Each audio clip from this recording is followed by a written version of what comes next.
How can I best love my sexually confused friend or child? Before I seek to give any counsel on that, I first want to acknowledge how deeply difficult this kind of situation is, where you have a combination of a deep love for someone, a deep and biblical disapproval of a particular practice, and making it that much worse is the propensity of those who are struggling with this practice to identify themselves with it. That is, that old saw about hating the sin and loving the sinner is not quite so easy in this context, because the sinner finds their identity in the sin. That's who they are. So what do? Well, first of all, to love these folks is in no way, shape, or form a denial of biblical ethic. If love is understood as it should be, not simply as the granting of approval, but as a willingness to sacrifice for, a treating in accordance with God's law, that's what love actually means. And of course you can continue to love folks in that situation. The trouble is, of course, that oftentimes it won't be received as love.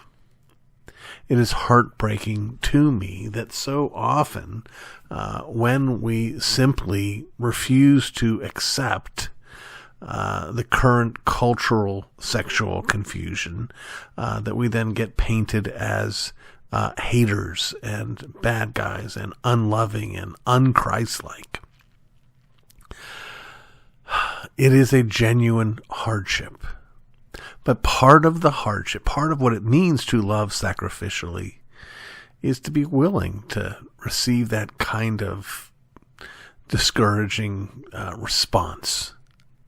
I have to love those who are caught up in their sin enough to have them be willing to hate me for telling them the truth. Now, with respect to our rhetoric in how we talk about these things, let me say a couple things. One, you don't have to be as nasty and mean and angry as possible, again, to rightly reflect God's perspective on the issue.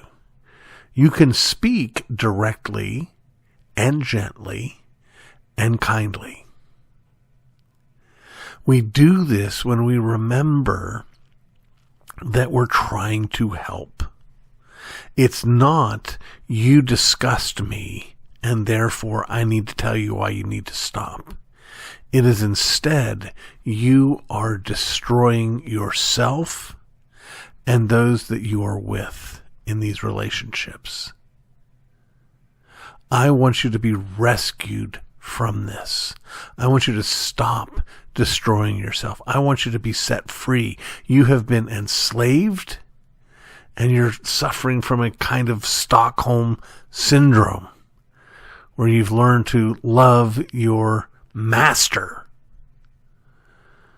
But the yoke and the burden of your master is heavy. That reminds me, and this is central to what I want you to take home. Be sure that when you're communicating with these folks, you're coming from a posture of a sinner who knows that you're a sinner. It's not, I'm good and you need to be good like me. It's, we're both bad, and let me tell you what Jesus has done with me, despite how bad I am. He can rescue you too. This is why, again, we use the language of, we are nothing but beggars telling other beggars where to find food. Do not stand in a posture of moral superiority over those that you love who are sexually confused. That doesn't mean, by the way, that you embrace some sort of view that all sins are equally heinous. They're not. But all sins are heinous, and so you have no reason to act superior. love, tell the truth, own your own sin.